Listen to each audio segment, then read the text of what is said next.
हम गणित पढ़ने वाले आकृतियों और कोणों से खेलने वाले दुनिया वालों को बताएंगे, करो अभ्यास सीख जाएंगे। जय भारत जय उड़ान कार्य पुस्तिका।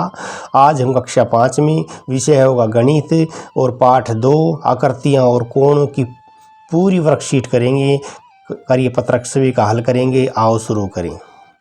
आकृतियाँ और कोण। चित्रों को उनकी छाया से मिलाओ,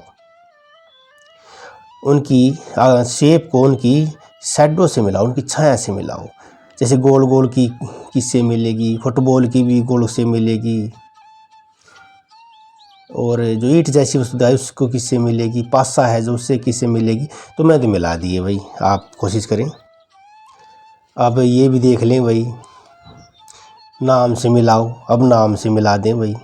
गोला होता है गोल गोल गोल गोल गोल गोल गोला गोल गोल, चाहे फुटबॉल हो चाहे घेरा हो, गोल गोल है भाई। जो बेलन है वो सिलेंडर जैसा होता है, फुकनी है जैसे वो बेलन है भाई।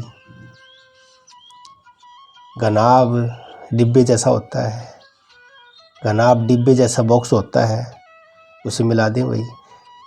और जो पासा है डाइस वो भी घन या घनाभ का ही नाम से मिलाना है। तो इस पर मैंने मिला दिया।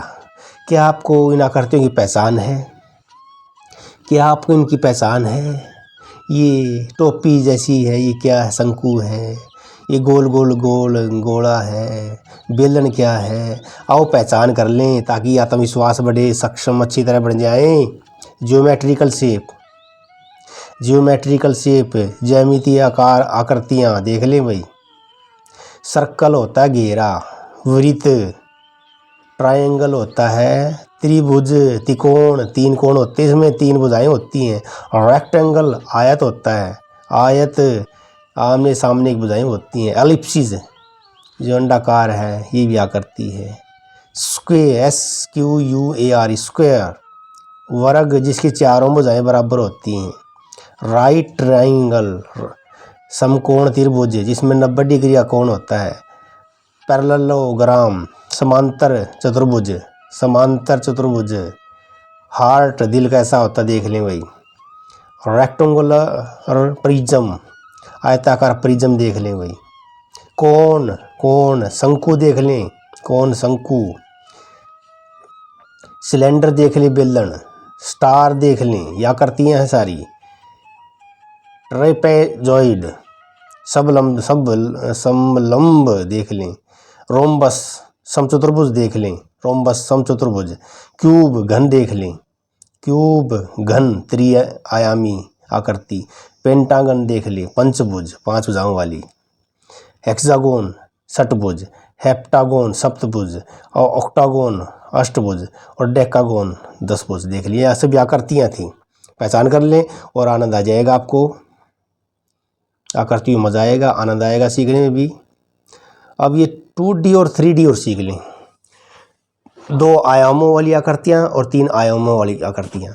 जो आयत है, वर्ग है, ये 2 आयामी आकृतियाँ हैं। लंबाई चौड़ाई इनमें क्षेत्रफल ज्ञात होता है। 2 आयामी आकृतियों में, लंबाई चौड़ाई वाली आकृतियों में क्षेत्रफल ज्ञात करते हैं। लेकिन जब 3D आकृति होती हैं, 3D शेप होती हैं, जैसे घन है, घनाभ है, ईंट है, तो इनमें 3D आकृतियाँ होती हैं। लंबाई चौड़ाई ऊंचाई होती है, और जो 3D आकृतियाँ होती हैं उनको, उनकी जो क्षेत्रफल नहीं होता उनका आयतन होता है। त्रिआयामी आकृतियाँ जितनी जगह घेरती हैं आयतन होता है।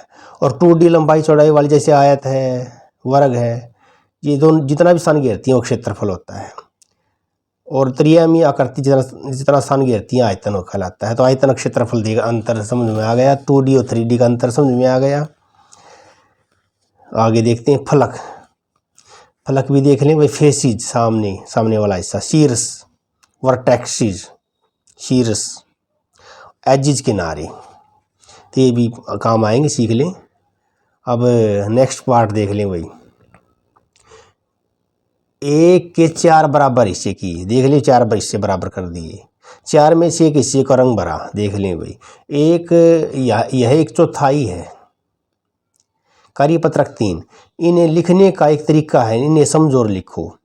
कुल हिस्से किए, इन्हें नीचे लिखते हैं।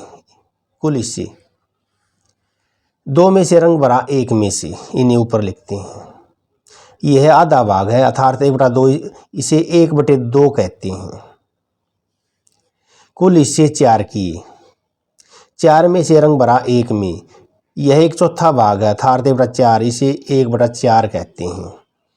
तो आधा, चौथाई, ये कंसेप्ट समझ लें। लिखो कितने हिस्से किए और कितने में रंग भरा। रंग भरा 1/3 हिस्से किए, 3 में से 1 रंग भर दिया भाई, कुल हिस्से 3, 1 में रंग भर दिया।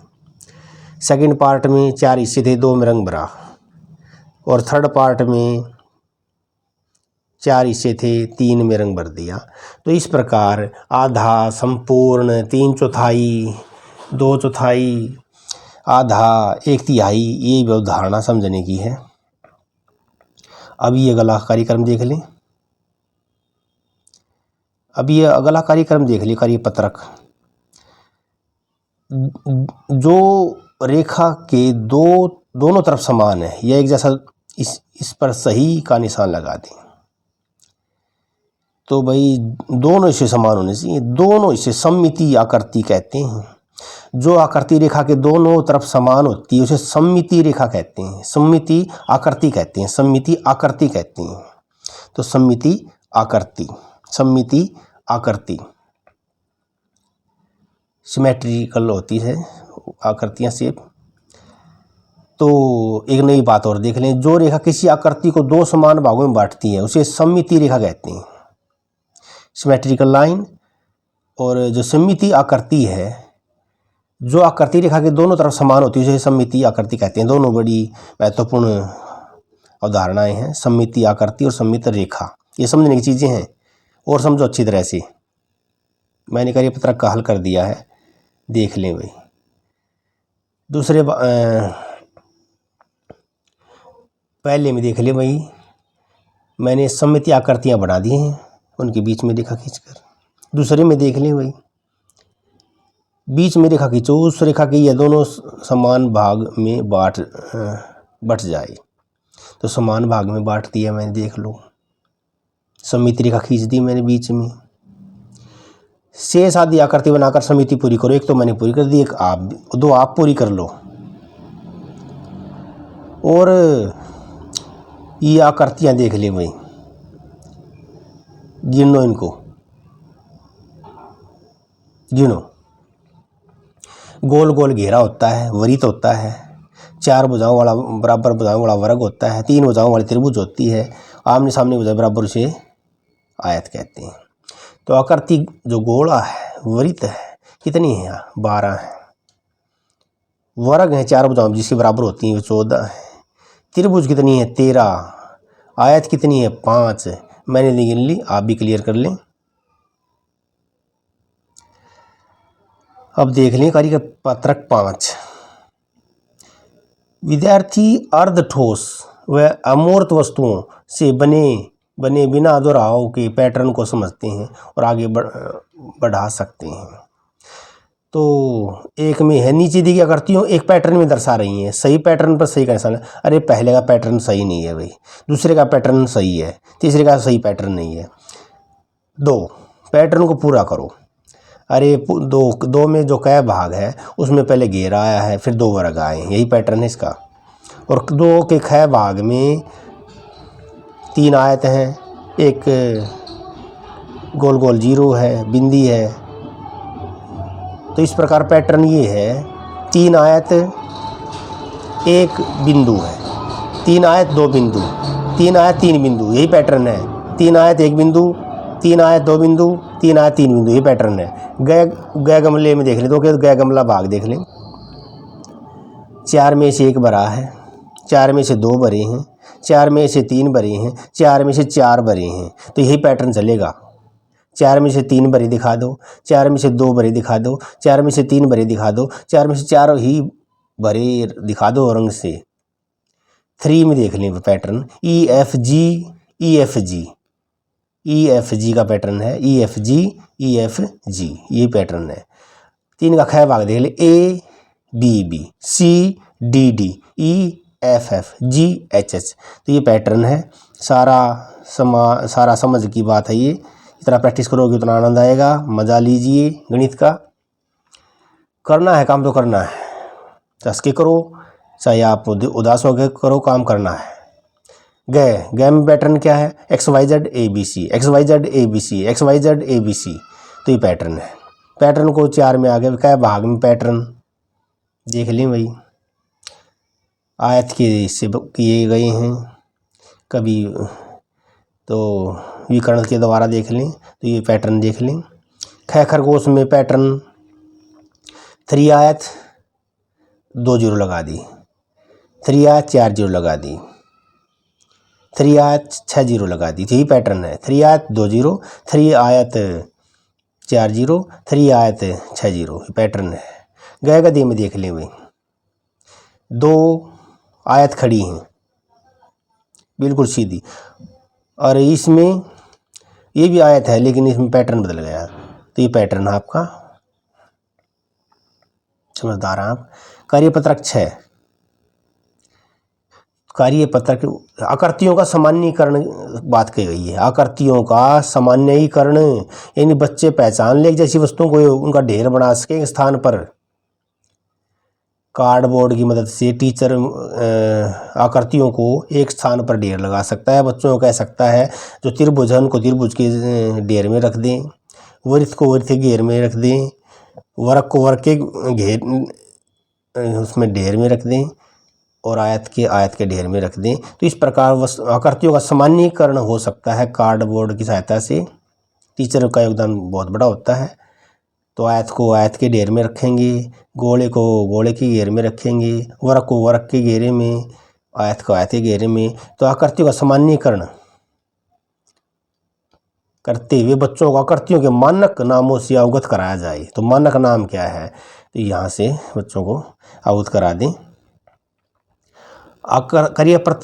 कार्यपत्रक 7, अब ये कोण आ गए भाई, समकोण, अधिकोण, न्यून कोण, ट्रेसिंग या रचना द्वारा इनको प्रदर्शित करते हैं। तो ये कोण का जिक्र हो गया। आकृति में भुजाएं कितनी हैं, दी गई आकृतियों में कोणों की संख्या, कोण कितने, कोने कितने हैं। अभी ये प्रिज्म जैसा देख लो, फलकों की संख्या बताइए। और ये क्या है, ये घन जैसा घनाभ जैसा है, इसमें शीर्ष बताइए। तो आपको थोड़ा सा परेशानी होगी, इसलिए क्लियर कर लेते पहले। जैसे घन या घनाभ है, घन या जो घनाभ है, बॉक्स है जैसे कोई, या डाइस पासा है, वो घन या घनाभ की आकृति होती है। घन में सभी भुजाएं बराबर होती हैं, घनाभ में सभी भुजाएं बराबर नहीं होती, इतना अंतर है। लेकिन घन और घनाभ के जो फलक हैं 6 होते हैं, घन के भी 6 और घनाभ के भी 6 फलक। फेसिज सामने देखोगे ना, 6 फेसिज हैं, ऊपर नीचे चारों तरफ के 6 फेसिज हैं फलक। शीर्ष कितने हैं, वर्टेक्सिज कोणे 8 हैं, घन के भी घनाभ के भी। और कोरों के एजिज किनारे घन या घनाभ के एजिज कोर कितनी है, 12, एक 8 बांध लें। 2D और 3D में समझ में आ गएगा। 2D क्षेत्रफल निकलता है, 3D का आयतन निकलता है।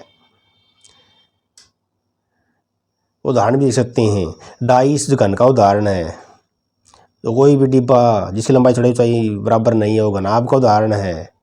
तो शीर्ष फलक किनारे, इनका कंसेप्ट देख लें अच्छी तरह से, अब आनंद आ जाएगा।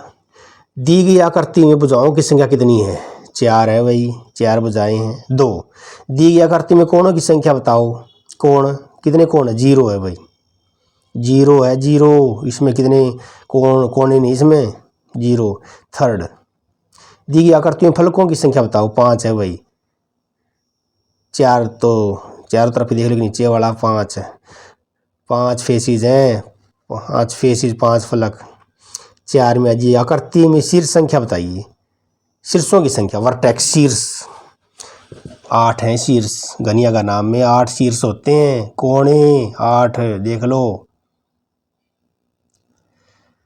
अब ये आ गया, वही फिर आ गया कोण जी। आकृति का नाम बताइए, आकृति का नाम बताइए क्या है ये। अगर आपने पहले नहीं सीखा तो सीख लो, पहले नहीं सीखा सीखो पहले। कोण किसे कहते हैं? दो किरणों के बीच के झुकाव को कोण कहते हैं। कोण एंगल कहते हैं, या कोण गलत हो गया, कौन नहीं कोण बनेगा ये, कोण नहीं कोण बनेगा। कोण मैंने गलत लिख दिया, कोण आएगा। कोण यानी दो भुजाएं। अगर कोण बनाना है तो दो किरणें चाहिए या दो भुजाएं चाहिए और एक शीर्ष बिंदु चाहिए, याद रखें। और कोण का चिन्ह भी देख लिया, एल जैसा होता है, कई बार झुकाव भी होता है। दो किरणों के बीच के झुकाव को कोण कहते हैं। कोण न्यून कोण भी होता है। एक न्यून कोण होता है 90 डिग्री से छोटा, 0 से बड़ा और 90 डिग्री से छोटा। अधिक कोण होता है 90 डिग्री से बड़ा, अधिक कोण होता है 90 डिग्री से बड़ा और 180 डिग्री से छोटा। समकोण होता है 90 डिग्री के कोण को समकोण कहते हैं। रिजु कोण, सरल कोण 180 डिग्री, सरल कोण 180 डिग्री को, और प्रतिवर्ती कोण 180 से बड़ा और 360 से छोटा। और कंप्लीट एंगल होता है 360 डिग्री का। और पहचान कर ले, एक्यूट एंगल, एक्यूट न्यून कोण 90 डिग्री से छोटा। राइट एंगल 90 डिग्री का, करेक्ट 90 डिग्री का। ऑब्ट्यूस 90 डिग्री से बड़ा, 180 डिग्री से छोटा।